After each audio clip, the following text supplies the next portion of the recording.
This work. Okay, once again I'm repeating 1, 2, 3, and 4. Let's do this. 1, 2, 3, 3 there, behind, 4. 4 here, both the hands. All right, now I'm going to change the numbers. Be careful. 1, 2, 1, 2, 1, 2, 1, 2, 1, 2, 1, 2. Okay, I forgot to tell you the name of this game. The name of this game is How Girls Make Boys a Fool. Please be seated. Thank you so much. Be comfortable, be seated.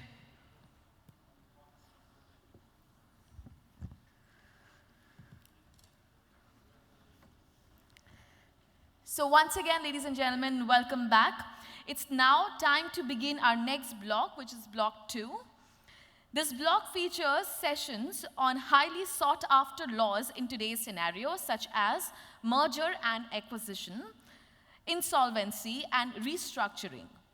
The block comprises 6 solo presentations in one panel discussion. Without any delay, let's welcome our first speaker to the stage. We have Dr. Andre Sayatz to share his insights on debt restructuring of sovereign bonds in claims of non-assenting creditors, a brief comparative study concerning Greek, Argentinian, and German bonds. Dr. Andre is a partner at Busing Muffleman in Thai.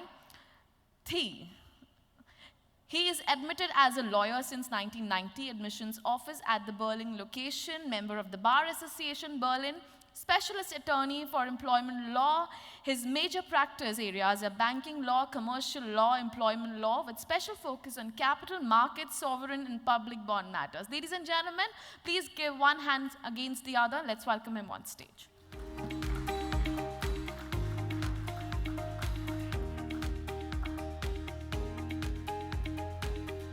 Thank you very much. Hello again.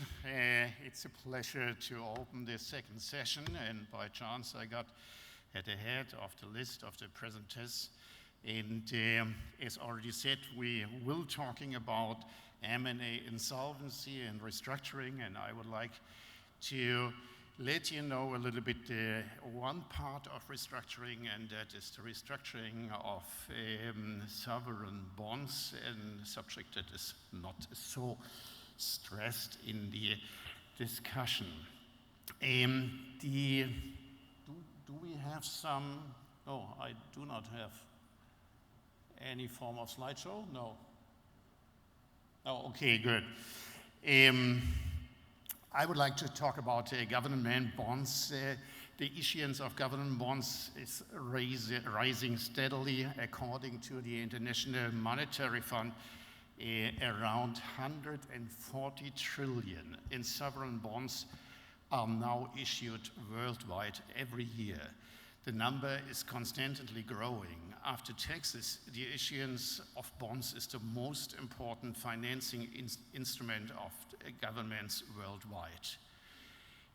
At the beginning, I will go a little bit in theory with respect to the bond structure.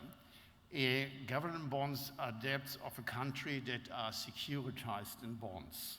All government bonds are based on a credit relationship. The debtor receives money and promises to repay it at a certain time, plus, of course, interests. This credit relationship is securitized. Government bonds are usually issued as bearer bonds. This means that the creditor's position can change by transferring the bond. The debtor does not find out about this. Most government bonds are freely traded on the capital market. The holder of a bearer bond is considered as the holder of the underlying debt.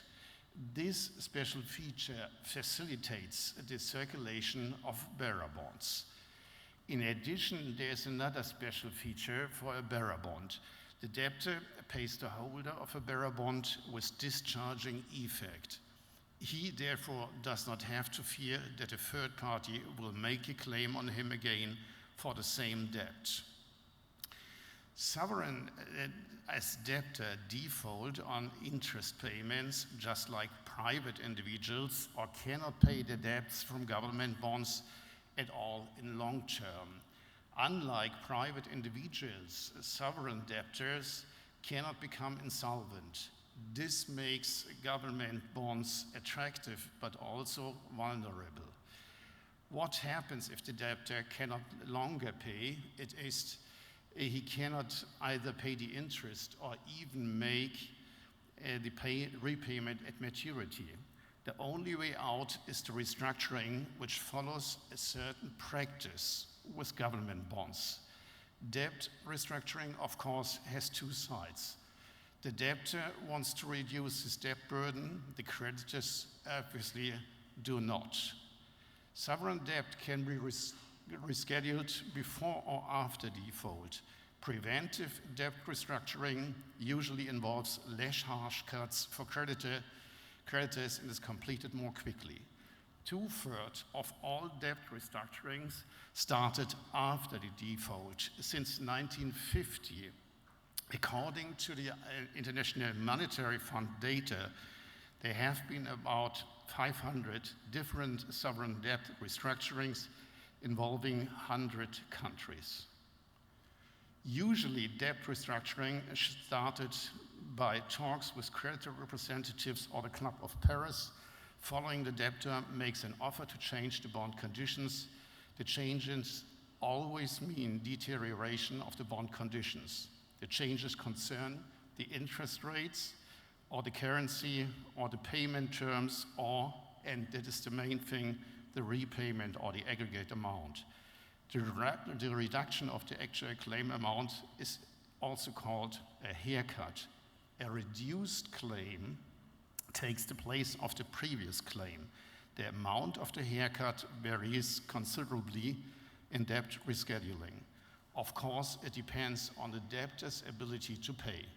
The larger the haircut, the less likely it is to be accepted. The debtors connected exchanges offers usually with certain deadlines. Often the offers are tied to a certain quorum. If the exchange offers are accepted, the bonds will be replaced by new bonds, usually with new conditions. The contractual terms of government bonds are basically fixed. They cannot be changed unilaterally by the debtor. A debt restructuring, therefore, requires the consent of the creditors. The higher the approval rate of the creditors, the better for the debtor. 100% consent is the ideal case, but is rarely achieved.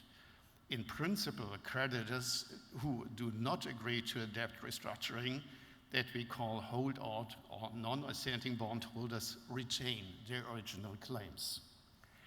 There are only a limited number of tools to achieve a restructuring with as many creditors as possible. Now we got it. Thank you very much. Thank you very much. Don't let's confuse about the length. It is limited to 10 minutes. Okay, we are now here. I'm started talking about the incentives for debt rescheduling, and the most important thing and the most effective means of obtaining broad consent is through so-called collective action clauses. According to such clauses, a majority of creditors also decides on the consent to rescheduling for a minority that is not willing to reschedule. The clauses serve the debtor. They have become part of the terms and conditions of most government bonds since around the 1990s. The quorum that decides on the liability varies, but is usually not less than 75% of all creditors. Collective action clauses cannot be subsequently imposed on creditors. If a majority of creditors has accepted a debt restructuring offer from a debtor on the basis of a collective action clause, there is no longer any possibility for the holdouts creditors to pursue the original terms. They must accept the deterioration. Due to the time, I need to shorten this a little bit and jump to the deferment, to the deferment vis-à-vis creditors not willing to reschedule debt. Given the few possibilities to force debt restructuring, the debtor must at least achieve a postponement of the holdouts. This is usually achieved with payment prohibitions or de facto refusal to pay. Following the rescheduling, practically only the rescheduled creditors are paid. Interestingly, the number of lawsuits by holdouts has increased significantly over the last 50 years. While between 1970 and 1980, there were only 2 lawsuits by holdouts on the terms that were not rescheduled. Between 2000 and 2010, there were as many as 80 lawsuits, and this despite the fact that the number of rescheduling is actually declining. More than 50% of holdout litigations ended with settlement out of court. Only 9% of all pending holdout cases were not successful. This is the theory, and I would like to come to the practical aspects, and that, as I announced at the beginning, on the example of the Argentinian, the Greek, and the German bonds. The most spectacular case of success of holdouts was the Argentinian case. Argentina has rescheduled several large government bonds in the early 2000s. Several groups of investors rejected debt restructuring and demanded that Argentina pay the original debt. Among others, a ship of the Argentinian Navy was seized for this purpose. Most of the pressure came via a seizure of some money that has Argentina deposited for the rescheduling debtors in this case. And I would like to let you know the result. Following a very long proceeding before the United States courts up to the Supreme Court, the Argentinian government issued a new bond from which it paid the holdouts, who in the end were able to enforce 100% of the original terms. The holdout creditors raised about $8 billion United States dollars. The second example I would have the idea to discuss is the rescheduling of Greek bonds. Here it happens comparable with the situation in the Argentinian case, that a part of the Greek bonds had been paid in full by the Greek government. What is nevertheless to say is that the rescheduling of the Argentinian and Greek bonds are completed. The cases have more an historical interest.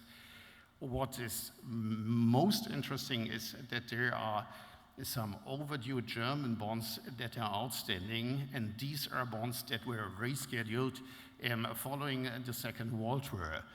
The rescheduling affected only the bondholders that opted for this rescheduling in 1953. The non-opting bondholders, the claims of the holdout bondholders of these German bonds are still outstanding, and it is necessary to settle this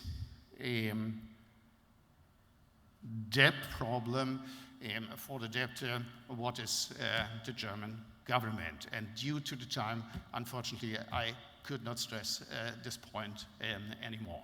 Thank you.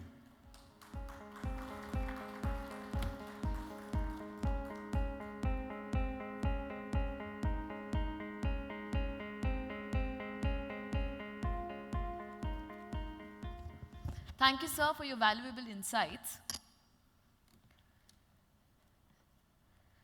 So now let's welcome Mr. Sanjeev Ahuja to the stage to share his insightful views on the evolution of insolvency space in India. He's one of our leaders of our organization also. Mr. Sanjeev Ahuja is an insolvency professional. He has been active in the space of insolvency and bankruptcy, operating from New Delhi, and has set up a dedicated platform, Insolvency Clinic, for the required assistance and support as sought by various stakeholders. He, being an active mediator and arbitrator, has been effective in getting pre-insolvency disputes resolved without the litigation or the lengthy procedures under IBC, hence avoiding uncertainty. His other setup, Missing Bridge, assists in the domain of dispute resolution through mediation and negotiation. Ladies and gentlemen, please give a huge round of applause and let's welcome him on stage.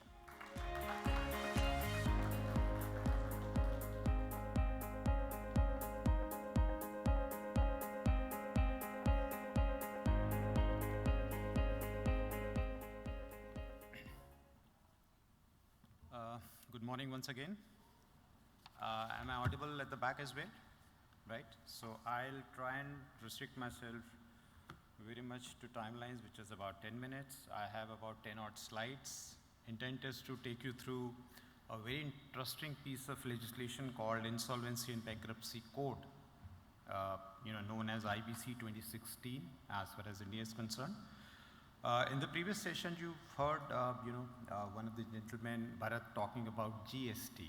That was another piece of legislation which came in 2017. IBC slightly preceded that in 2016.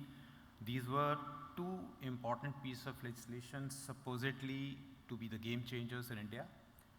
Let me tell you, GST continues to be a work in progress, but IBC has already changed the game. So with that perspective, let me kind of take you through a very quick snapshot, a macro picture about how IBC has evolved, what exactly IBC is doing on the ground.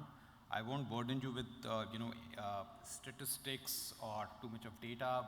What is important to know is about $300 billion of debt was treated by the initial 12 cases. We call it a dirty dozen, which was initiated by the regulator, by RBI.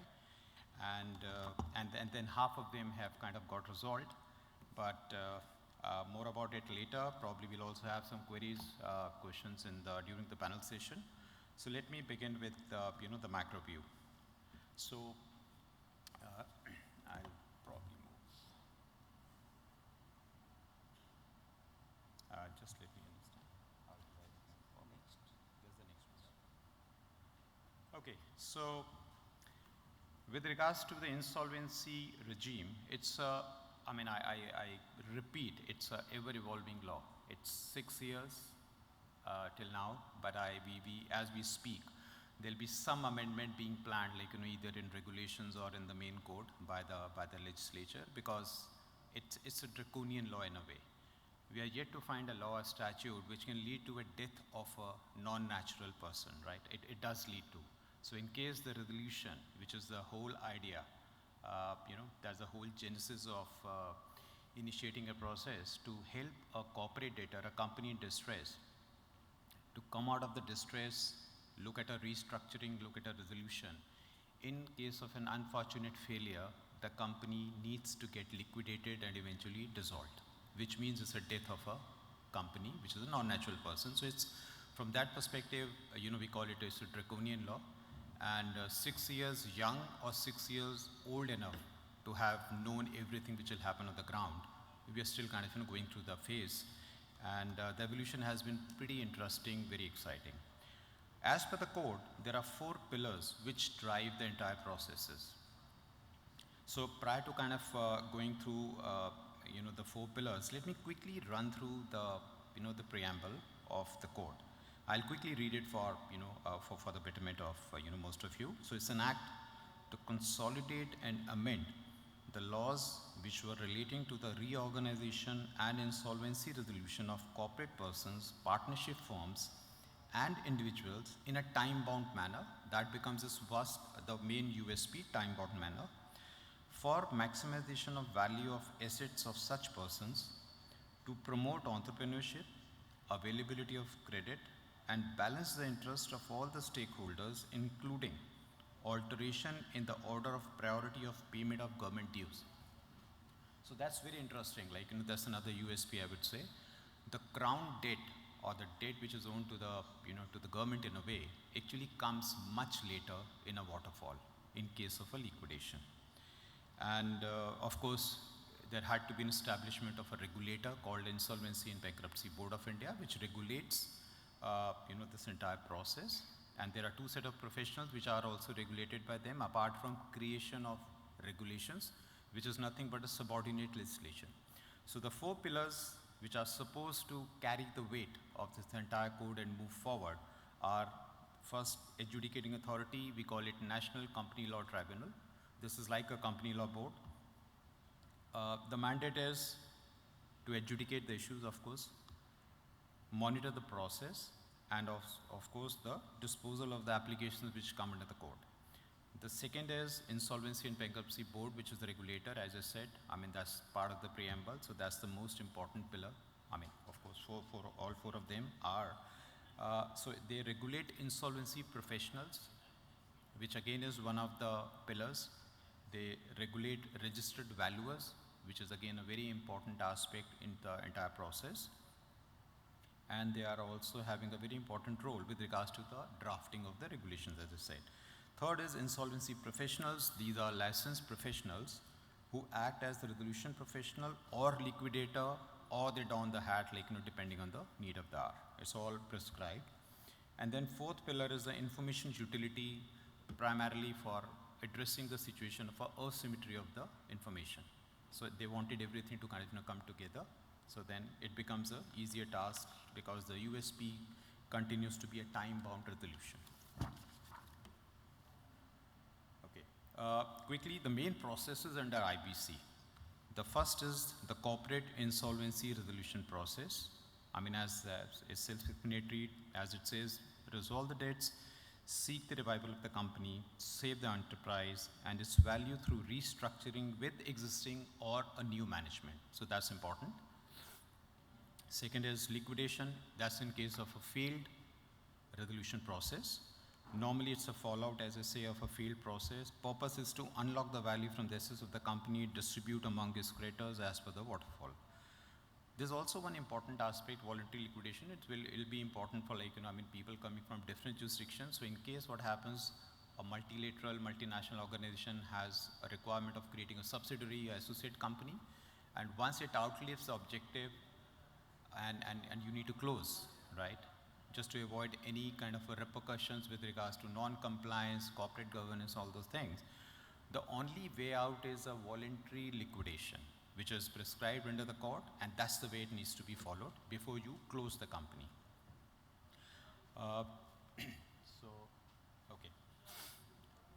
So a quick glimpse of IBC, again a very macro view. So it'll help you get a peep into the, I keep saying ever-evolving insolvency regime in India. We'll say there have been more hits, less misses, but again, in a country like India, you still need to have the guts to create, something like this and to make it work. So from that perspective, I think the hits what we have, they are good and they are commendable. So 6 years we keep calling old enough or still young. Frequent amendments. So what is good about frequent amendments? A, it tells us the government is pretty agile, they have their ears on the ground. On the flip side, people say that before you were to come out with a draconian law like this, maybe a bit more of a planning could have been done, right? Because you were to consummate so many laws and you had to kind of really be prepared with regards to the infrastructure which had to be required, all put together. This was important. Was it a bell from me by any chance? Excuse me, ma'am. That was not a, okay. How come we are done with 10 minutes? Are we, okay, I need to rush then. So jury is out in terms of whether the desired objectives have been achieved The relationships have definitely undergone a change. Okay, so I'll just quickly rush because there are a couple of other things which are important to be said. Okay, some specific amendments in the provisions, and some of them are really noteworthy because they'll set apart this particular piece of law with regards to any other jurisdiction who have something similar. So what we call as practitioners a 12A amendment or a 29A amendment or a 32E or 230 or PPIRP, these are essentially a withdrawal, for example. 12A discusses about a withdrawal. A process having been started, ideally used to be a proceedings in rem. Now eventually what happens, now you can actually stop it halfway, of course with the concurrence of the creditors. Similarly 29A, A again says it's an amendment. There have been a class of forbidden suitors, so which has probably added to some confusion, but probably the point is the law has also taken U-turns wherever it was required. Similarly, a liquidation, though people say it's signing of a death warrant for a company, but still beyond liquidation order getting pronounced, you still have an option to save the company and sell it as a going concern. Similarly, a Companies Act provision, a compromise is possible. And looking at MSME, which is very important, backbone of the economy, we have a special provision, a carve out for the MSME sector. And in India, we have 66 million MSMEs, so you can understand the scope and the landscape. Very quick, one and a half slide with regards to the insolvency clinic.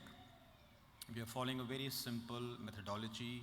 We are there to advise, we are there to, with regards to the right information, we are there to give the right direction, and in case of a requirement, we help on execution. It's been set up by, it's an independent platform set up by professionals from the legal, commercial, and the insolvency space. This is what I quickly went through. And then some key services, we handhold the processes, dispute resolution all through preventive, curative, trainings, stalemate solutions, investor support. And that's probably the last one. So just to give a quick peek, can I come back? Okay. So recovery of assets without litigation, a resolution plan with zero haircuts continues to be a benchmark, and of course increase of revenue and growth of CD during the resolution process. So these were few things which were we were able to do it differently within the four corners of law. So from that perspective, I think the law is really exciting, and with regards to the future, of course it looks interesting. The government and the regulator are taking proactive steps to ensure the relevance of this law, making it future ready. Mediation is being talked about, group insolvencies to be introduced, cross-border insolvency to deal with multilateral, out-of-court resolutions are possible, multiple resolution plans for each corporate, and finally the personal individual insolvency, which is yet to be notified. We call it is going to be a tsunami of sorts. So that's it from my side. Any questions we'll be happy to take during the panel. Thank you.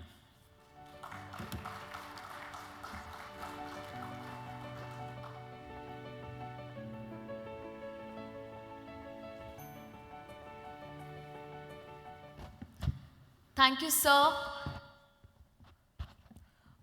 I'm sure we have gained valuable new perspectives from your talk today.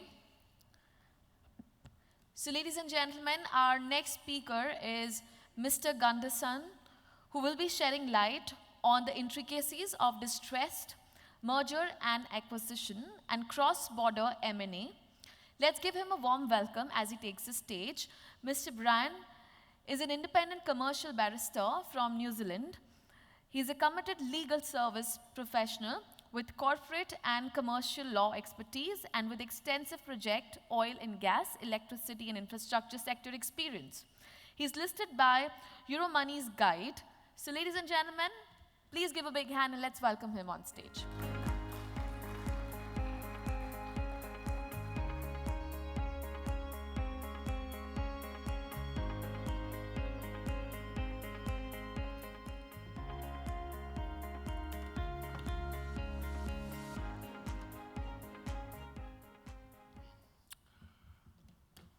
Welcome. As you can see, my topic is distressed M&A, cross-border M&A, focusing on hot issues, what I call the interesting aspects of both.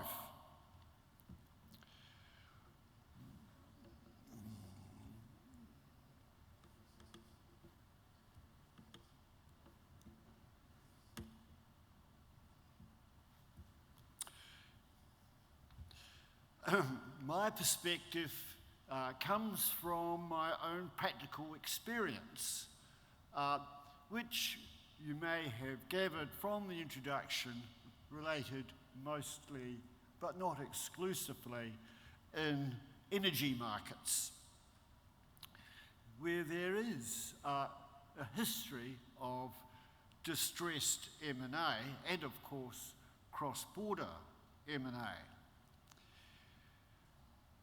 My focus on distressed M&A is from a purchaser's perspective in voluntary M&A, where the vendor, the business owner, the seller has taken preemptive steps to avoid the formal insolvency process.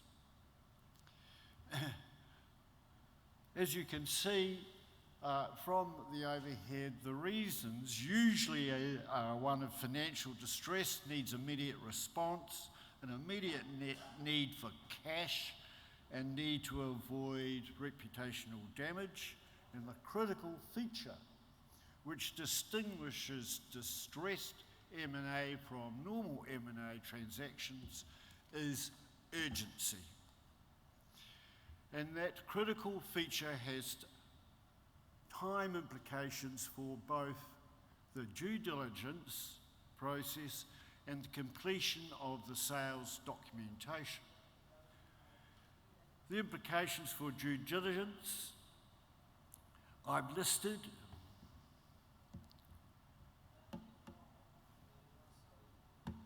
But the most important, I think, is that the commercial decision maker must have an aptitude and ability to be decisive when it comes to assessment of risk.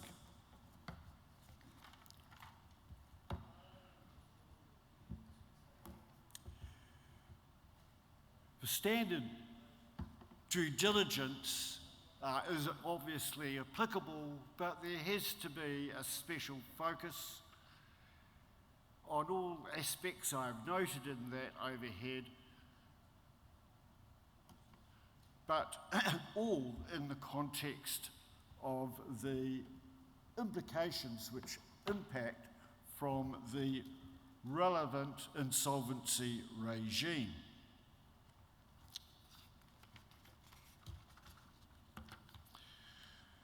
The short time for the negotiation and completion of the sales documentation, again, is similar to the normal M&A transaction regime, but there has to be a real focus on risk identification, the risk allocation mechanisms such as obligations, warranties and indemnities, and above all else, meaningful remedies in the event of things going wrong for which there is a strong prospect, the availability of insurance, parent and related company guarantees and security over their assets which would not be subject to the insolvency process. Some negotiation must-haves are, again, for the financial management to assess and quantify financial consequences of risk maturing when things go wrong,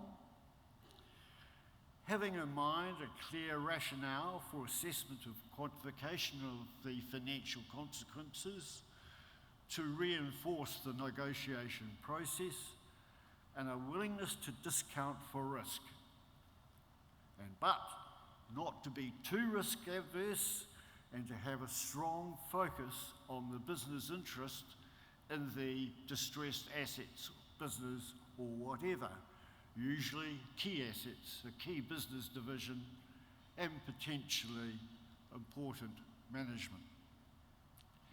And again, keeping the transaction simple, a simple transaction for cash, says it's far easier to discount for risk taking.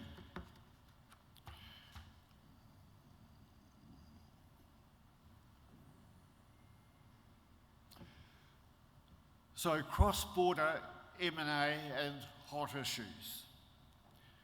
Three practical issues distinguish cross-border M&A transactions from domestic M&A transactions. I've listed them there, but I can't cover everything in the time, but I'm going to focus on the third issue. That is a thorough knowledge and understanding of the cross-border jurisdiction and its M&A environment. It's absolutely essential. In this context, there are phases: the preliminary risk identification of all aspects of investment in the foreign jurisdiction, in-depth due diligence on the identified risks, a regular review of one's risk identification throughout the due diligence so as to ensure the due diligence remains on the real important issues, and then risk allocation using the golden rule, allocating risk to those who are most efficient and able to manage the risk, and identifying scope for insurance, contractual mechanisms, and self-insurance, and structure the SPA or associated documentation, and of course, price to reflect that.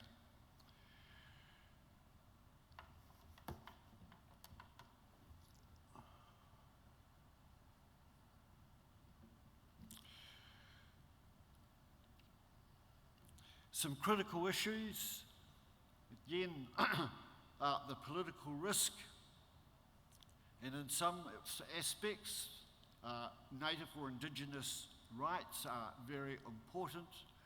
The regulation of foreign investment, again, each case depends on its circumstances, but there can be investment in sensitive land, resource, industries or critical infrastructure, which will involve a thorough understanding of the foreign investment regime in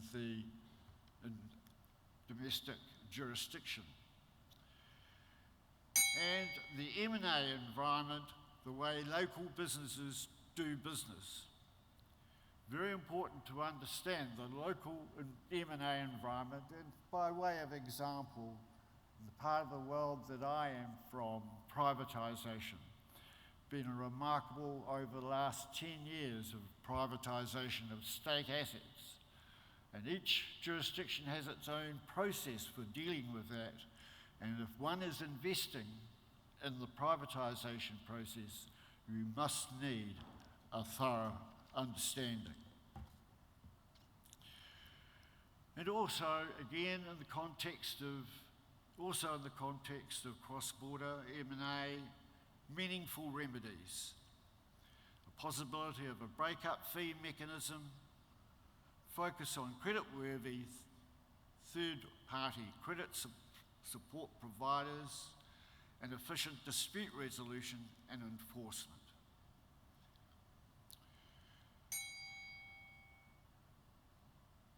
So that is it from me, and I hope you've enjoyed a very practical and simple approach to my subjects. Thank you very much.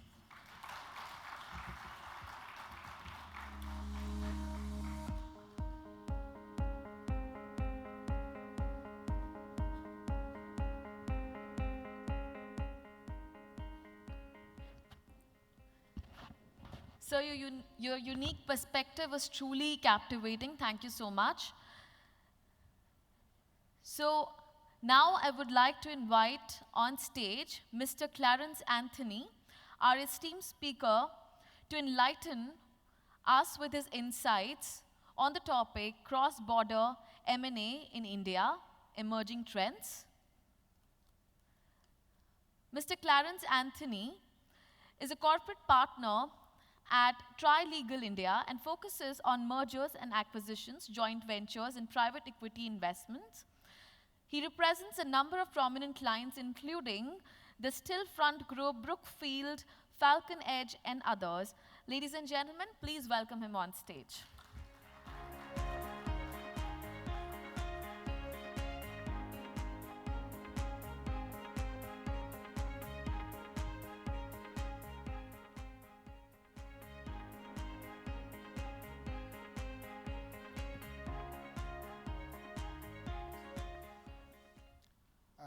Hello and good afternoon.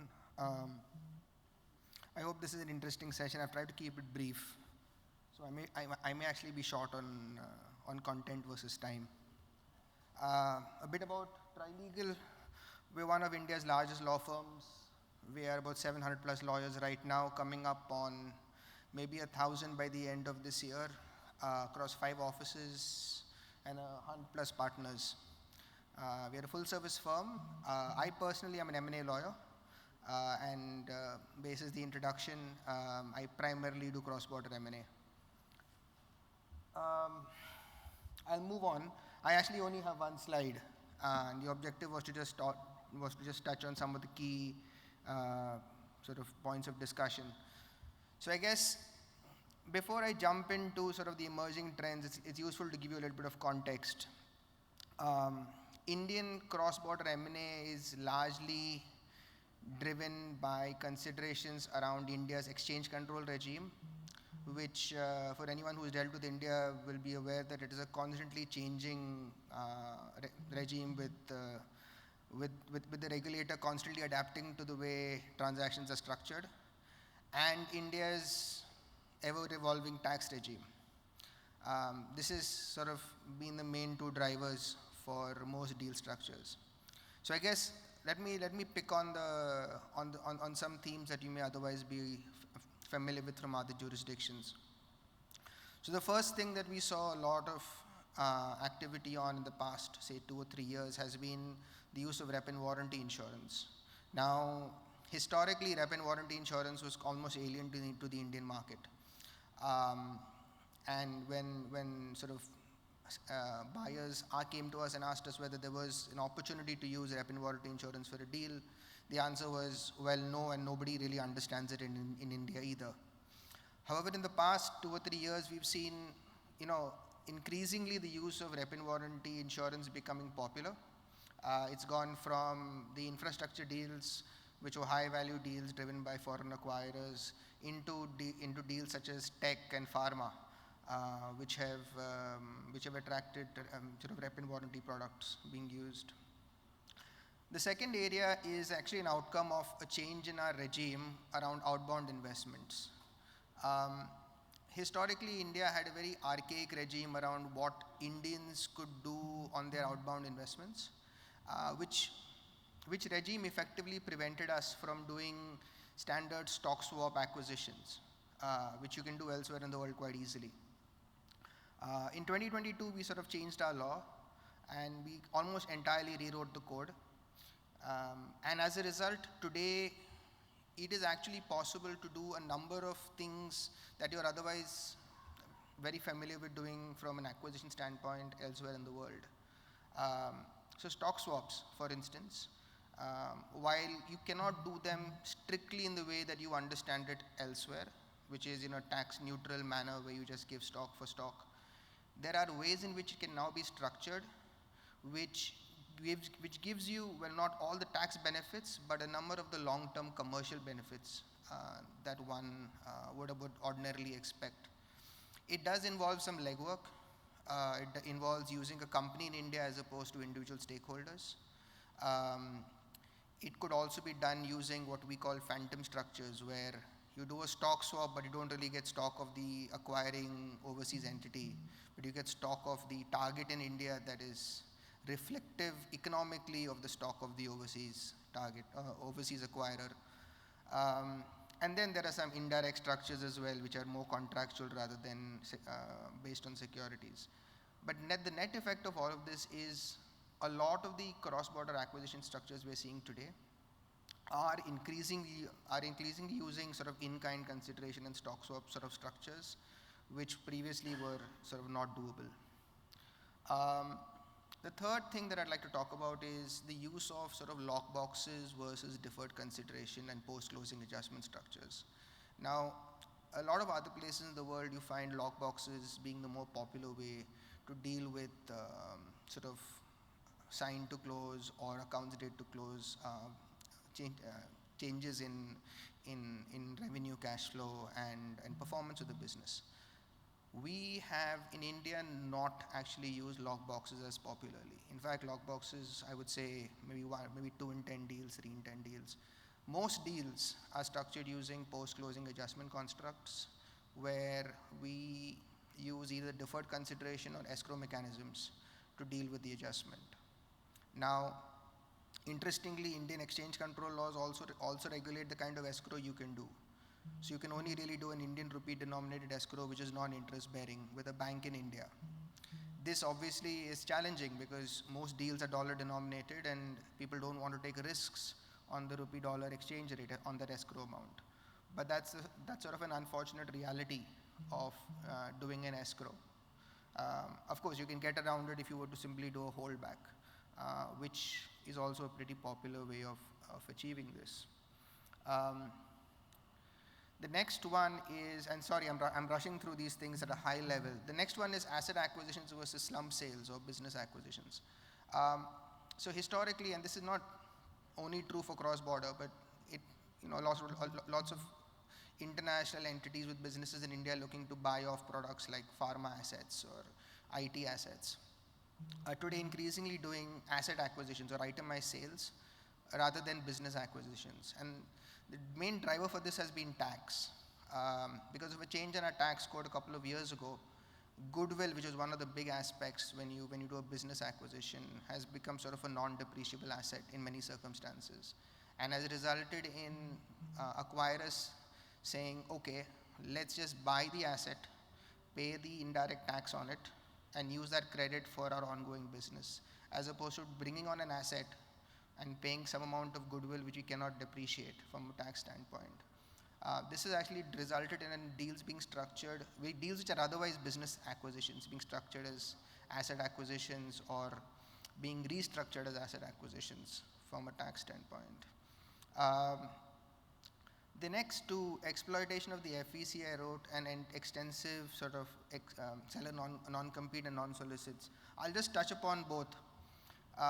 Exchange control laws also have exemptions around investing in sensitive sectors such as infrastructure or some sorts of financial services or some forms of manufacturing, where we allow a certain category of investor called a foreign venture capital investor to bring in money without the usual shackles associated with investing in India. In short, what this means is they can bring money at whatever valuation that they want of the target company, which is not actually available for other foreign investors. All other foreign investors need to bring in money at least a fair value of the target. And they're also allowed to structure their investment instrument in a form of hybrid debt cum equity instrument, which means they can claim redemption of their investment, they can also claim interest on it, and they can also get capital returns. Whereas conventionally for any other foreign investor looking at an asset acquisition or a company acquisition in India, they really have to choose. Do you want to do debt? Do you want to do equity? That really doesn't apply to them. So that's a big benefit, and we're increasingly seeing this route being used, especially with sort of platform infra entities that are looking to consolidate and looking to fund at a combined treasury level, whether at a platform in India or platform overseas. And finally, I'll pick up on antitrust. So we have a regime in India which basically says antitrust clearance is not necessary at all if the target falls below certain de minimis thresholds on assets and turnover. And a lot of businesses and a lot of acquisitions that were done at very high valuations did not require clearance because their assets were actually nothing, or their turnover was very low and therefore fell below the de minimis. So the law is now changing to bring in a threshold based on deal value as well, and that's going to increase the compliance burden for M&A deals in India. I think that's my time. Anyone have any questions? Happy to take it up at the panel discussion. Thank you.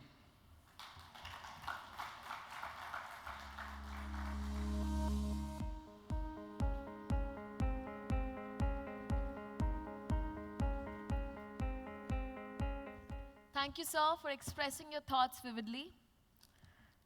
So up next, we have Ms. Joyce Johnson, who will be discussing the topic, the state of the global M&A market 2022 into 2023. Is restructuring returning? What will interest rates, inflation, political conflicts, and asset class volatility mean for restructuring business around the globe? This is the topic, and Ms. Joyce possesses a solid understanding of business and financial operations, mergers and acquisitions, turnaround investing, and has a proven successful track record of creating and growing shareholder value. She currently serves as chairperson and chief investment officer for Pacific Gate Capital, United States. Ladies and gentlemen, please welcome her on stage.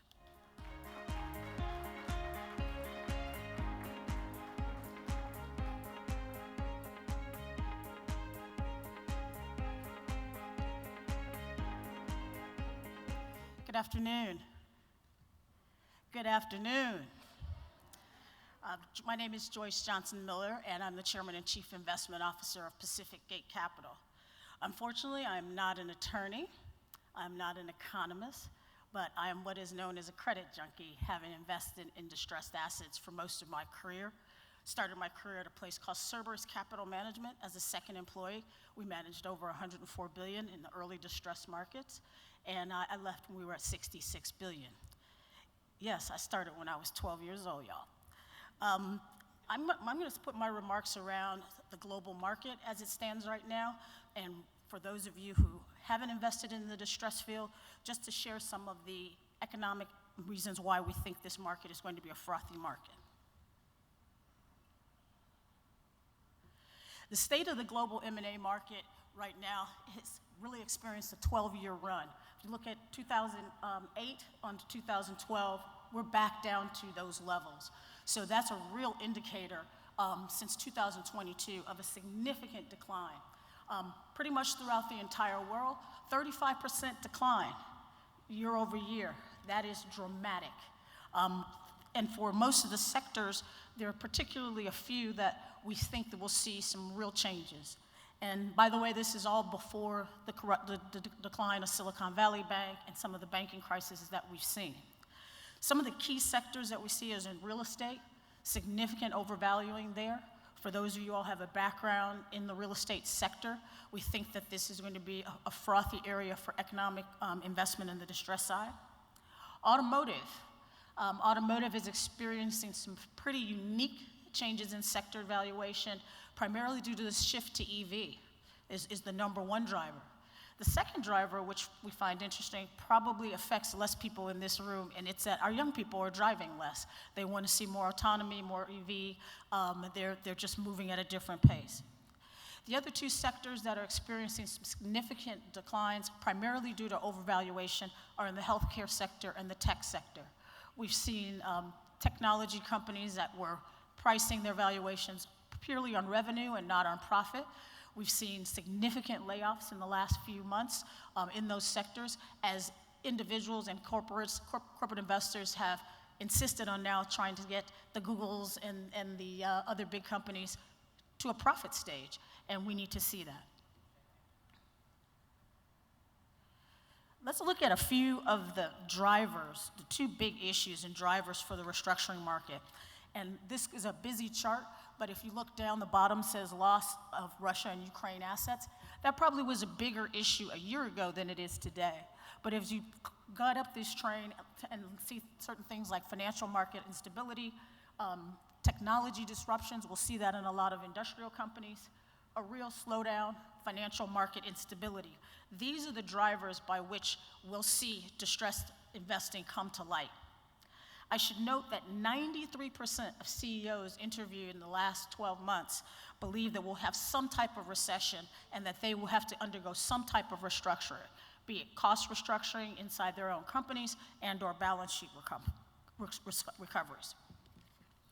Let's look at the second driver, which is a huge driver that we all see, unfortunately, in our savings accounts, and that's the lack of access to capital. It has decreased in 2 weeks, 105 billion. 105 billion reduction in capital for lending in 2 weeks, and that was just during the March time period with Silicon Valley. The lending has gone away from the large commercial banks and more towards middle market banks. But more importantly, the range of yield has doubled if you look at Q1 2002 from 5.4% to 12% in fourth quarter 2022, and it's increasing as we continue. Why is that happening? Why are yields increasing? One, Fed interest rates are obviously increasing, but more importantly, banks are taking a different view of the risk profile of lending right now, primarily due to the factors that were on the previous page. These factors are combining financial market instability, real economic slowdown, technology disruption, and oh, by the way, geopolitical disruption. Banks are now stepping back and saying we have to factor those types of risk into our risk sentiment when we're lending to borrowers. Restructurings and bankruptcies have returned. This is my favorite page because that means I can actually work this year.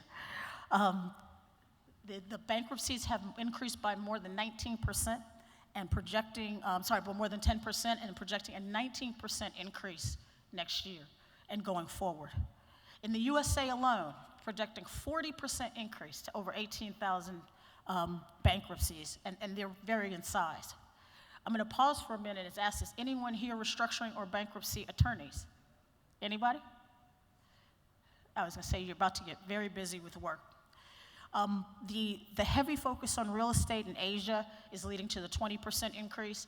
This is a key area, particularly with China, with the China reopening, but more importantly, this is the first time in 25 years that China is really opening their markets for foreign investment.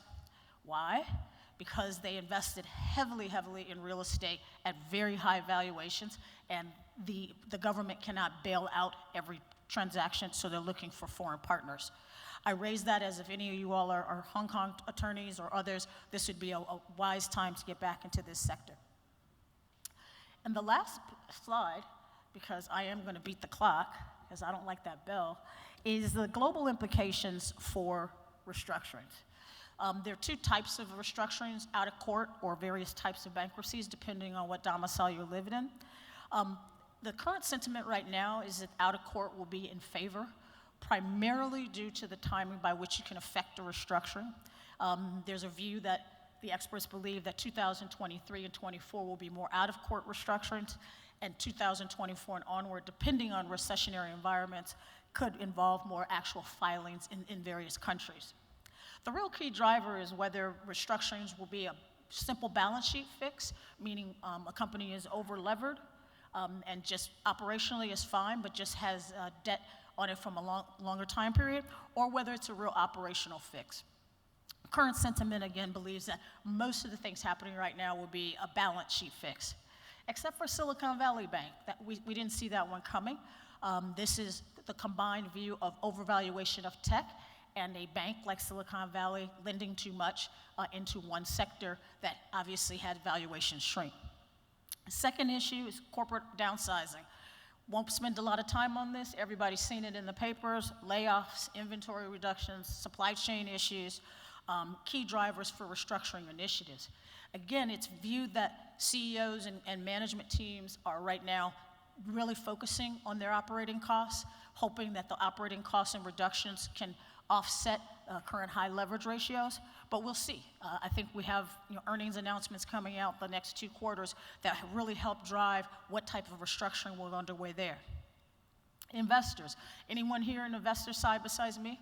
Anyone? Thank you. Well, now's the time to gear up if you're in the investment side for distress. Since December 2022, there are 10 times more investment opportunities in the distressed space than there were on a global basis at the end of December. 10 times. That's great if you're a bargain hunter, because that means there's opportunities that you can find, but it also means we'll have to be buyer beware and hopefully make sure that we're buying at right multiples. And then finally, for legal and professionals, financial professionals, now is the time to gear up. In general, the way we work with our legal professionals is we try to engage with them 3 to 6 months before we see a cycle coming for the distress side, primarily so we can start planning and get specific industry expertise as to where we need restructuring advice, both from a financial and legal perspective. That's my time. I thank you all very much, and I will lend my clock back with 43 seconds. Thanks.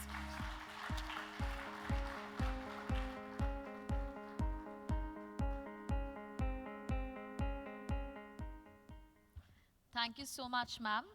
That was really wonderful of you. So, ladies and gentlemen, our next speaker is an expert in legal and compliance matters and will be delivering a speech on the complex implications of minerals, trading in Dubai, the OECD, ICGLR, and other pertinent bodies. Let's welcome him on the stage. His name is Mr. Ched Altairi.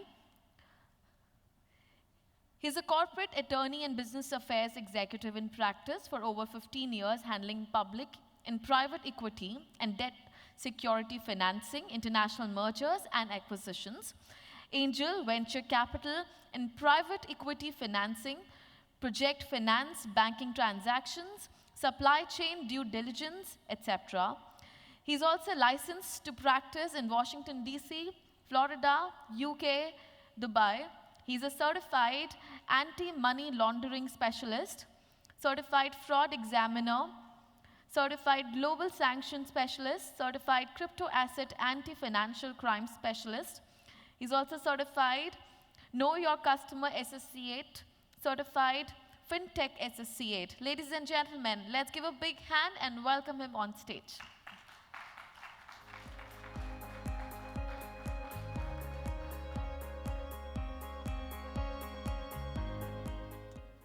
Good afternoon.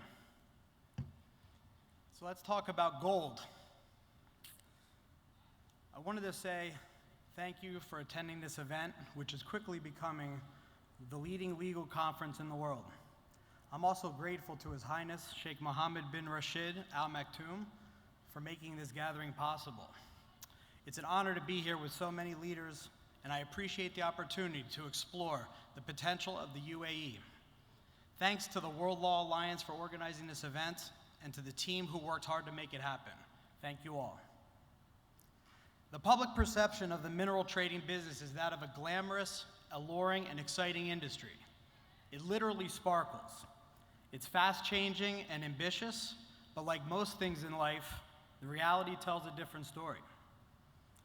As a compliance specialist, I'll be discussing the important considerations for importing minerals from Africa into Dubai, which will serve only as a brief overview of the topic. What if I was to tell you that something that many companies find to be a burden could unlock unlimited wealth and potential? And what if I was to tell you that we are embarking on a new age of abundance and prosperity, not by cutting corners, but by strictly adhering to them? And what if I was to tell you that the topic that brought me here today is the new opportunity? Dubai is known for its thriving gold industry, with the city being one of the largest gold trading hubs in the world. Between 40% of all global gold stocks pass through Dubai every single year. However, the industry as a whole has been associated with unsavory characters from African countries like Zimbabwe and Sudan, as many of you may have seen in the most recent Al Jazeera investigative report, Gold Mafia, that already has over 5 million views on YouTube alone. Minerals are the lifeblood of the global economy, but sourcing them ethically and sustainably can be quite the challenge. Nowhere is this challenge more acute than in Africa, where the mineral wealth is vast, but the regulatory landscape is opaque and complex. But what if I told you that there's an opportunity in this challenge? An opportunity to differentiate your business and your client's business to not only source minerals responsibly, but to tap into a growing market for sustainable and ethical minerals. Dubai, with its strategic geographic location, its world-class infrastructure, and commitment to sustainability, is the perfect hub for the importation of minerals from Africa. And by embracing compliance and transparency in your supply chain, you can not only meet the growing demand for sustainable minerals, but also demonstrate your commitment to responsible business practices. So let's explore the opportunities in compliance for importing minerals from Africa and discover how you can be a leader in this ever-expanding industry. The import of minerals from Africa can present several compliance risks. We all know them: fraud and corruption, human rights abuses, sanctions evasion, trade-based money laundering. Importers are considered designated non-financial businesses and professions, which subjects them to similar know your customer and anti-money laundering policies as banks. And licensed importers must implement robust compliance measures and programs to mitigate these risks, to ensure that their operations are compliant with regulatory requirements and ethical standards. To mitigate the risks, companies must comply with various AML and KYC regulations here in Dubai. These compliance requirements include registration with the DMCC, compliance with international standards, which in this case will be OECD, ICGLR, and the 2012 Practical Guidance on Importing Minerals into Dubai. The OECD due diligence guidance for responsible supply chains for minerals from conflict-affected and high-risk areas, recognized as the leading international standard for responsible mineral sourcing, provides a framework for companies involved in the extraction and trade of minerals to conduct due diligence to ensure that their supply chains are free from human rights abuses, illegal activities, including conflicts financing and money laundering. Just recently, we built, for an importer licensed here in Dubai, a proprietary upstream and downstream chain of custody due diligence management program, KYC and AML compliance program, risk rating, and self-certification mechanism, which proves to everyone that not only is it doable, but can be extremely lucrative. The OECD also has a gold supplement that provides specific guidance to companies for anyone involved in the gold supply chain. ICGLR, a recognized organization made up of over 12 African countries, in 2010 adopted the Regional Initiative for the Fight Against Illegal Exploitation and Natural Resources, which established a certification and traceability mechanism designed to ensure that minerals are extracted, traded, transported in a responsible and transparent manner. And as I mentioned before, Dubai is on the forefront of all of these compliance matters, and in 2012, they released the Dubai Practical Guidance for Sourcing Responsible Minerals into Dubai, which sets the guidelines for gold, silver, platinum. Importers must also comply with UAE's AML regulations, which requires trading firms to identify and verify their customers' ultimate beneficial ownership, to perform transaction monitoring, enhance due diligence, politically exposed person searches, and sanction screening. And as importers must also comply with UAE's sanctions regulations, which prohibit transactions and individuals from doing business with entities on those lists. You have compliance and environmental matters, and of course, record keeping.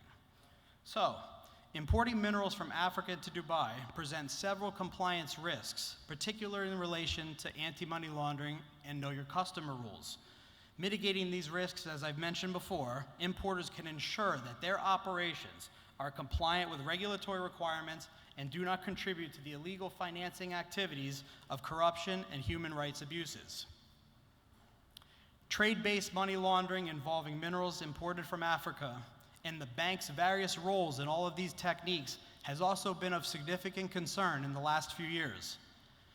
In 2021, a gold trading company, Gulf International Gold, was accused of laundering over $1 billion through the purchase of gold from illegal mines in Africa.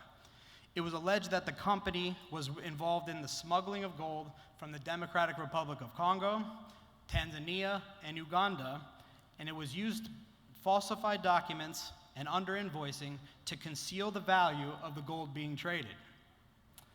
An Al Jazeera investigative report conducted a 4-part investigation called the Gold Mafia, which uncovered a network of gold smuggling gangs in southern Africa that helped criminals launder hundreds of millions of dollars and in some cases billions all throughout the world. The investigation exposed some of exposed a criminal network wide-ranging in laundering billions of dollars throughout the globe, and the investigation has raised concerns about the lack of regulation and oversight in the gold industry. These cases highlight the importance of robust compliance programs and due diligence procedures to prevent money laundering and other illegal activities in the importation of minerals from Africa. But now we all know all of the problems and the challenges facing the trade in these regions. But we thought that it was more constructive to offer services and solutions in order to create value and generate wealth to supply chain actors through the compliance opportunities in the international markets abroad. Some of them include attracting socially responsible investors. The world markets are increasingly looking for companies to prioritize ethical and sustainable sourcing practices. By implementing a clean supply chain in the mineral space, companies can attract socially responsible investors who value transparency and accountability. Building strong partnerships with local communities. Many times, mining companies rely on local communities and their labor forces and their resources. By implementing clean supply chain practices, companies can build strong partnerships with local communities and gain their support, which can lead to increased productivity and efficiency. And I can tell you that's especially relevant in the artisanal mining space in a lot of these African communities. Securing long-term contracts with ethical buyers. This is the big one. As more companies prioritize ethical and sustainable sourcing practices, they are looking for suppliers who can meet these standards. By implementing clean supply chain practices, mining companies can secure long-term contracts with ethical buyers, which can lead to sales at premium pricing, including in international jewelry markets through risk mitigation and branding and increased revenue and profitability. The mineral industry has historically been associated with environmental and social risks. By implementing clean supply chain practices, companies can mitigate reputational risks and position themselves as leaders in the ethical and sustainable sourcing. So as we've discussed, the mineral trade in Africa presents unique challenges in terms of compliance and money laundering risk. While it can be tempting to cut corners or overlook red flags in pursuit of profits, it's important to remember that AML and KYC regulations exist to protect businesses and individuals from financial crime. By taking a proactive approach to clean supply chains, we can help mitigate the risk, protect our reputation, avoid potential costly penalties and legal consequences, and by staying vigilant, investing in robust compliance solutions, and maintaining open lines of communication with regulators and various stakeholders, we can help build a more secure and sustainable financial system. I invite you to see the unique characteristic of compliance in the mineral space as a quasi-insurance product, mitigating risk, creating value in international markets, and generating wealth. I invite you all to come together and be part of a historic change that will have huge benefits throughout the globe. And I invite you, ladies and gentlemen, to change the world.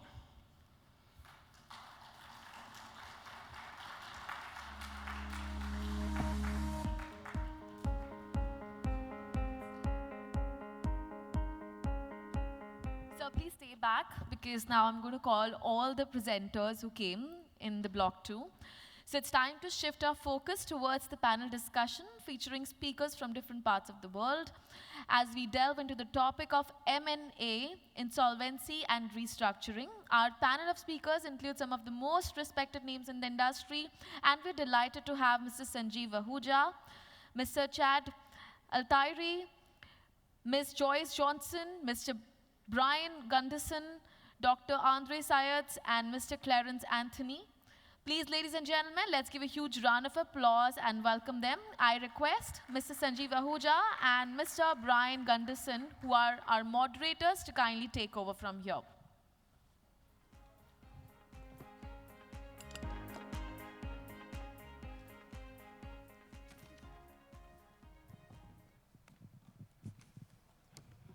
welcome to the panel discussion in this part of Block 2. At the outset, can I say I have a confession to make? My confession is that I suffer from a permanent disability. And that permanent disability is known as an essential tremor, which means that it is a congenital neurological condition which my panel colleagues will be pleased to know is not contagious. It is characterized by a tremor that persists, and my neurologists have constantly advised me over the years that the only way to mitigate this tremor is alcohol. That is quite welcome news. And my current neurologist, consultant neurologist, has advised me, Brian, if you're ever called upon to hold a microphone, make sure you have a double gin and tonic first. And can I say, it works beautifully, because after the double gin and tonic, who cares whether you're shaking or not? So, of course, we're not here to discuss my essential tremor and the neurological advice I received, but to have this panel discussion. And I will start by asking one or two questions, and of course, if anyone here wants to ask a question, please raise their hand and a microphone will be deposited. And we already have a question. Yes, sir. Can you say who you are and where you're from? Yes, my name is Abu Bakar Fall. I'm a lawyer in Senegal, a former lawyer in Paris Bar. My question is directed to Dr. Sayers. It relates to the issue of restructuring sovereign debt, because I work on that field. As you know, we have experienced, I mean, when I say we, the word has experienced the activities of vulture funds, which are companies buying distressed bonds or different debts on the second market. You mentioned the issue of necessary consent of all creditors in order to agree on a collective action clause. What about the position of vulture funds when it comes to agreeing on that type of clause? Because we have seen in the Argentina case, as well as others in Africa, for example, Zambia and other countries facing vulture fund activities, that they have not, this vulture fund did not accept to participate in the action clause designed to sort of get to restructuring the debt. I just wanted to have your opinion on that. Thank you so much. Yeah, thank you for the question. Yeah, this is really a problem, but with attributing, from my point of view, with attributing in a group of investors as vulture funds, it means that you bring them in a certain direction. I think the basis for discussion about sovereign debts is the original basis, and the basis is that there is an agreement, and that the debtor got money from this agreement, and principally he had promised to pay this money back. And there is no sovereign bond where we do not have a very comprehensive basis and where all details for these bonds has been made very clear in this agreement. And so far it is very clear that principally these debts has to be repaid. And if someone started a restructuring, more or less he has to persuade the creditors. And vulture funds has a certain function in this system, I would say. The result is, from the perspective of the debtor, not positive, but here we have the situation, two parties, one is frustrated, the other one realizes the original terms. That is a little bit comparable with the situation with my dear colleague. If we take bankruptcy, here we have the situation, someone gets free from the liabilities, other ones, the creditors, are very frustrated. In the case of sovereign debts, there is not a situation that we do have black and white or good and bad. And vulture funds do have, in my point of view, plays a certain role in the system. Brian, can I add one quick thing, please? May I add one thing? Just please do. Sure. The two quick points. I just returned from Kenya 2 weeks ago, as well as Rwanda, and one of my primary roles was to talk about the role of sovereign debt and investors, outside investors coming in. The 2 points is that, one, vulture investors can't take over a country. So they're there for a return. They're there to drive their own internal guidance.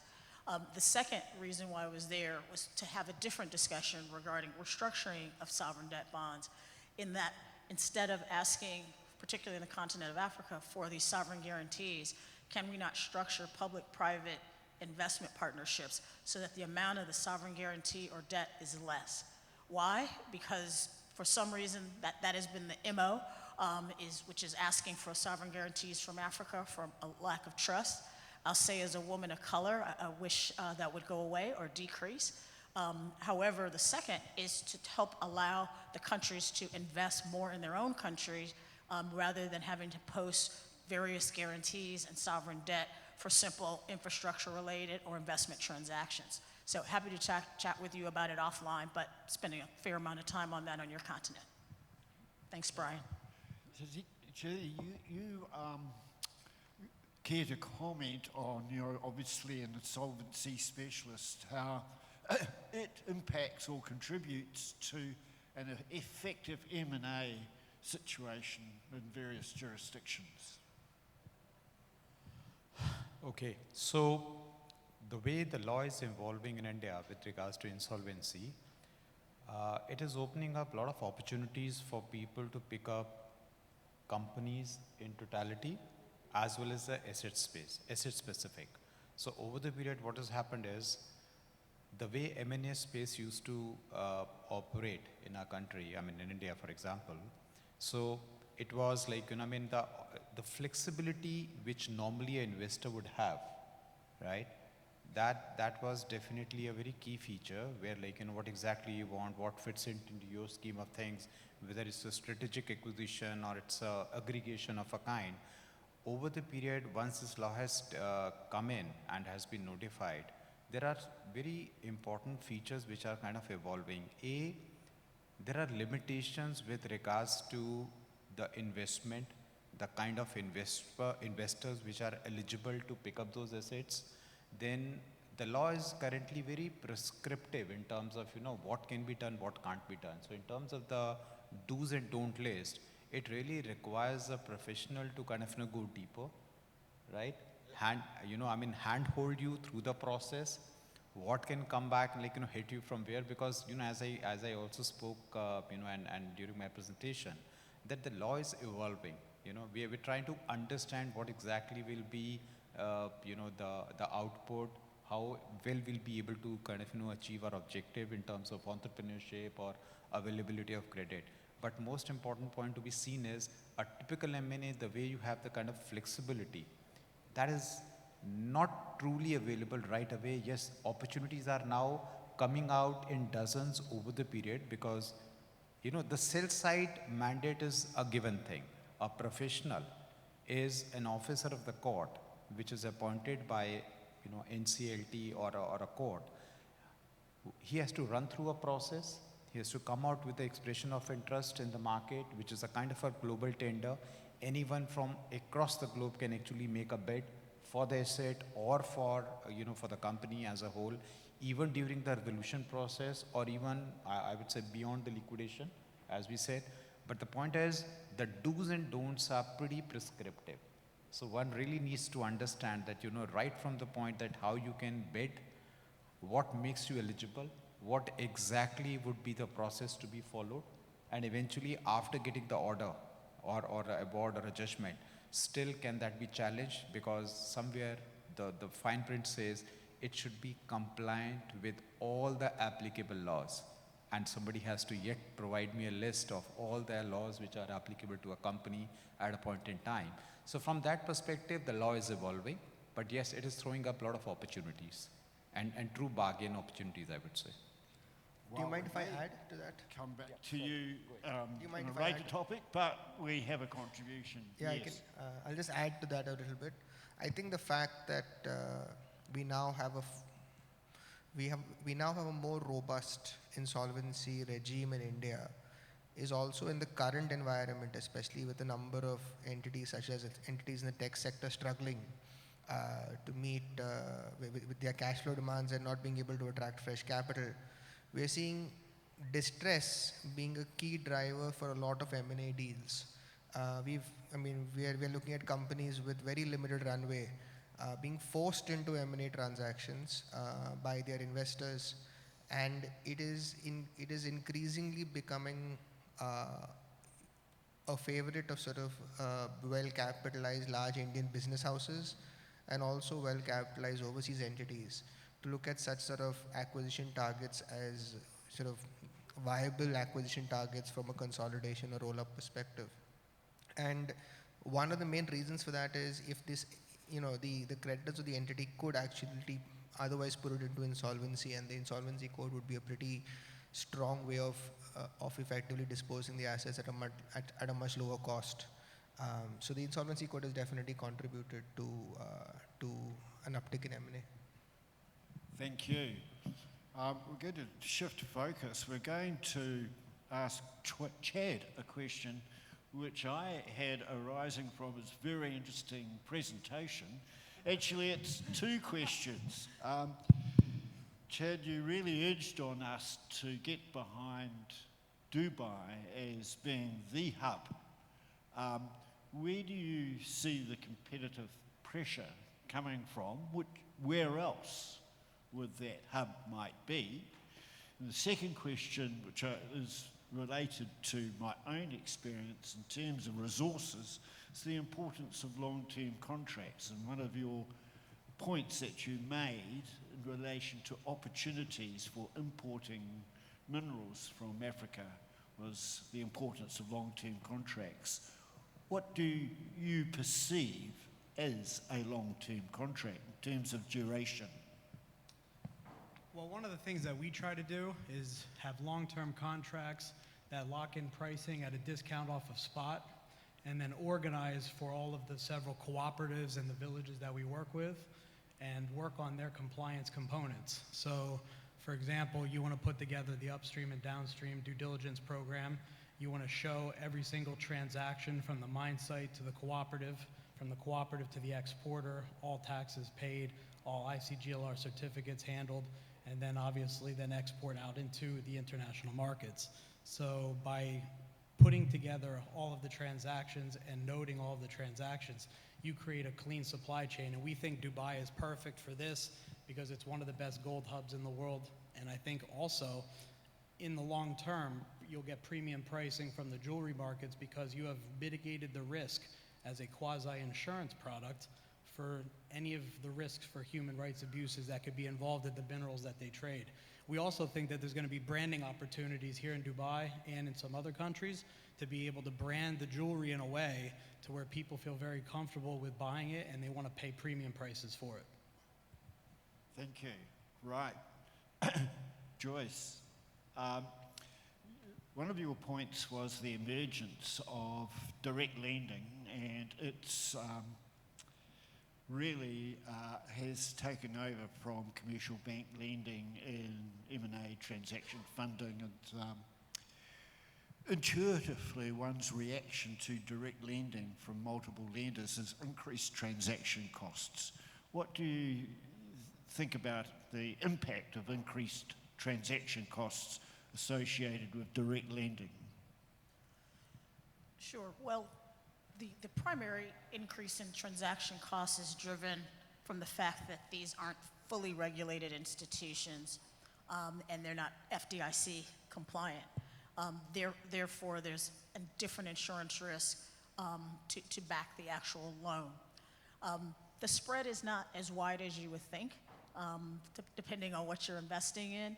From a secured loan compared to an unsecured loan, you're talking about a basis points change of anywhere from 25 to 100 basis points. The challenge becomes when the loan becomes distressed with a direct lender, in that they usually increase their pricing 2 to 1 compared to a more traditional commercial bank. And that's primarily for one reason, because they can, and they're looking at their downside risk. Compare that to regulated institutions. I'll use HBSC, Citibank, JP Morgan Chase. They have direct related markdown levels or default levels. So if a loan is underperforming at a certain ratio, they're federally mandated to mark it down to 25 basis points, and then 50, and then at 25%, they write it off and call a loss.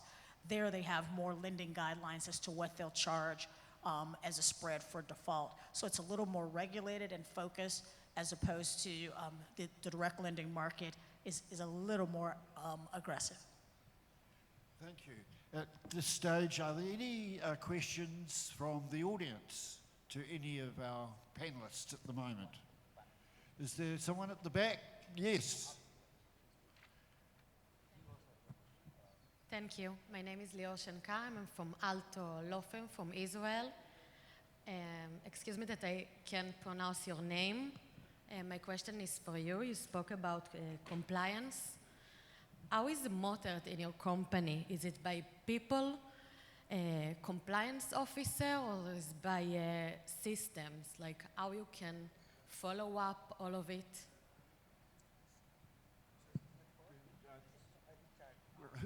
Who would you like to answer your question? I think it's me.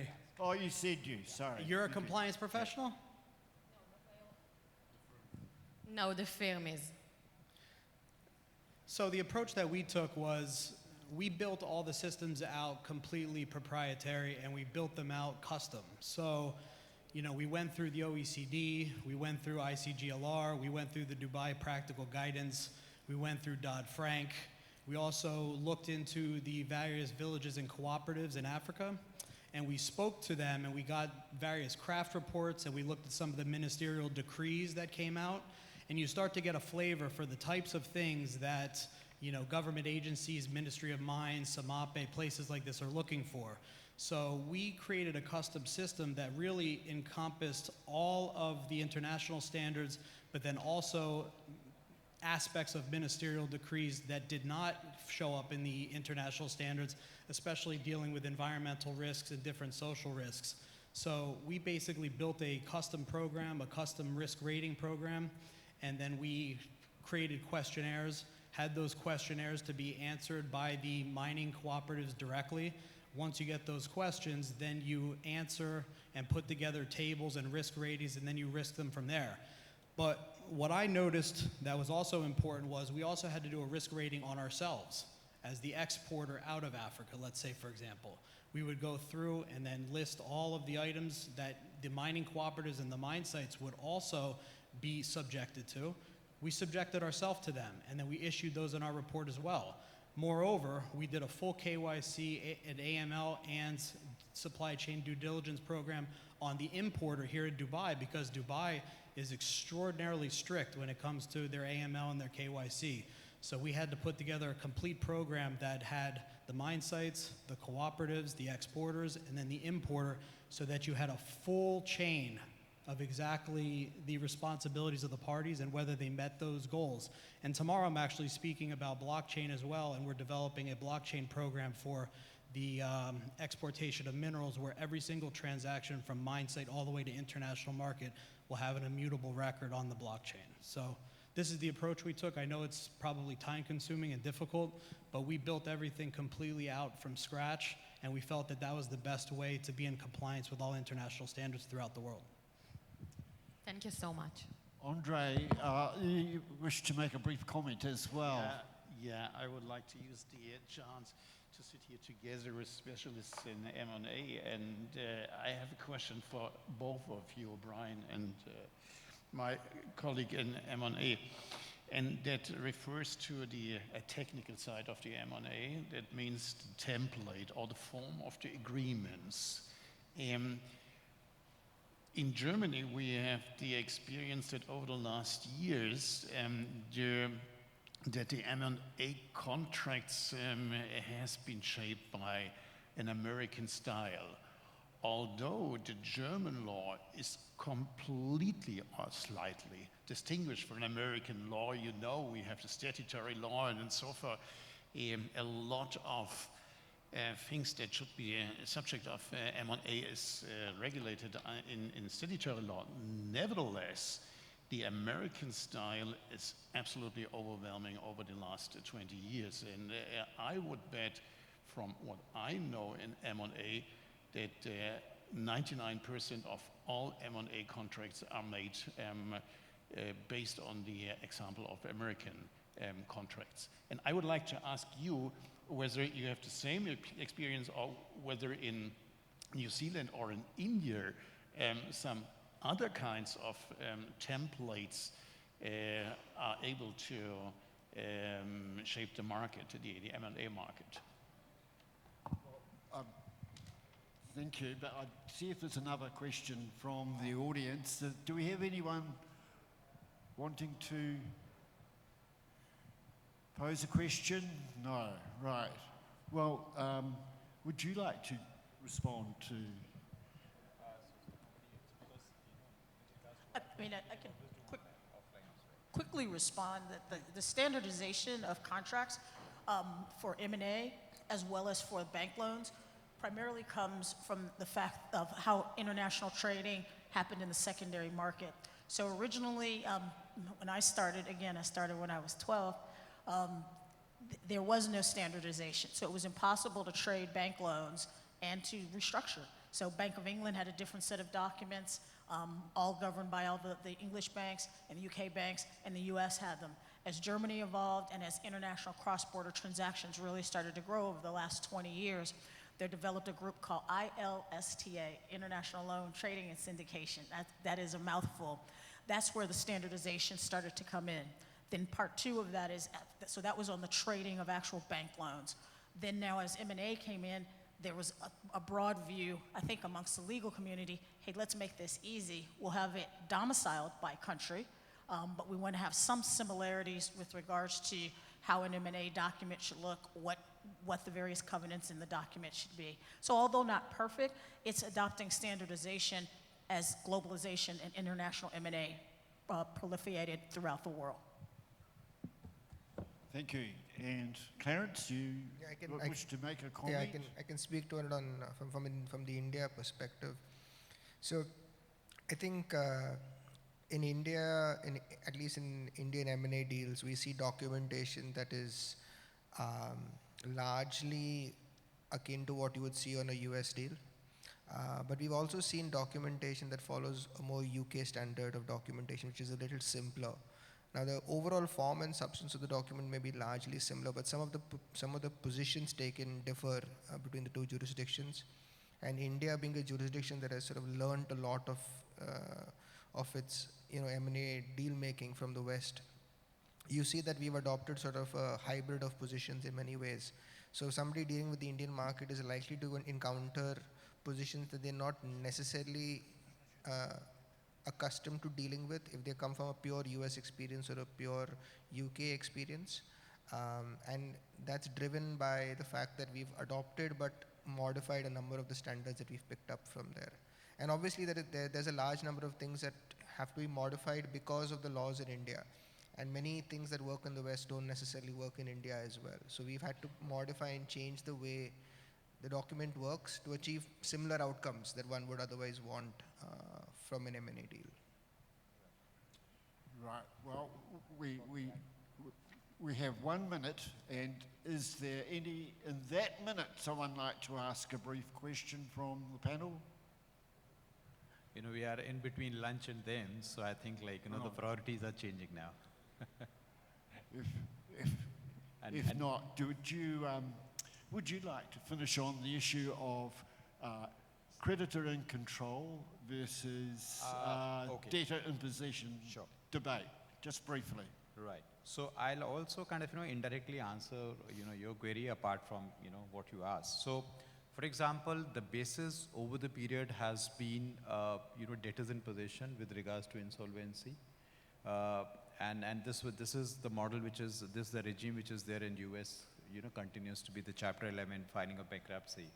Now, the laws, the regime which India had prior to this used to be a BIFR mechanism which was on the same lines with the promoters, the owners used to continue. And this is also indirect answer to kind of, you know, your query. So there are models which are picked up from like, you know, elsewhere, other jurisdictions, and you try and, you know, imbibe them, make certain tweaks, you know, try and implement, and then there are learnings, right? Because what happens, the answers normally lie in between. So it has to be a hybrid solution for like, you know, most of the cases. So what India did, while drafting the IBC, they shifted from the earlier regime and moved to the UK regime, which is creditors in control. So 6 years now, and we are discussing whether that was the right move, right? So essentially moving from one regime to another, like, you know, actually moving, you know, from one extreme to another, but essentially what is happening, as I said, MSMEs in India, like in any other economy, I would say, are the backbone. So we have 66 million MSMEs, and what has recently happened is a carve-out, again from the very existing IBC, where they're saying there'll be a debtors in possession, a kind of a U-turn, back with regards to the MSMEs, which will be a pre-pack. So the answer is like, you know, what is right, what is wrong, I think that's difficult. Important is pick up the best from wherever you can get, make the relevant tweaks and implement that within your setup. I think that's the way the things are going to evolve. So that's it. Thank you. Okay, thank you. Well, ladies and gentlemen, we've run out of time, and it was a good, lively discussion, and thank you for all your participation. Thank you. So I'll... Thank you to our panelists for a thought-provoking discussion. Thank you so much once again. Your expertise has definitely enriched the conversation. Please take your seats. And now I have to make a very special announcement, ladies and gentlemen, now that we are breaking for lunch. But before that, please, I would like to inform you all that you all are cordially invited to join us for getaway dinner at Babul Shams Desert Resort. And you all can register at the registration counter right now. You'll get all the information there. And to know more about this, I would like to tell you that it is nestled amidst the stunning desert landscape, whether you're looking to forge new business connections, or learn about latest industry trends, or simply unwind after a long day at work. This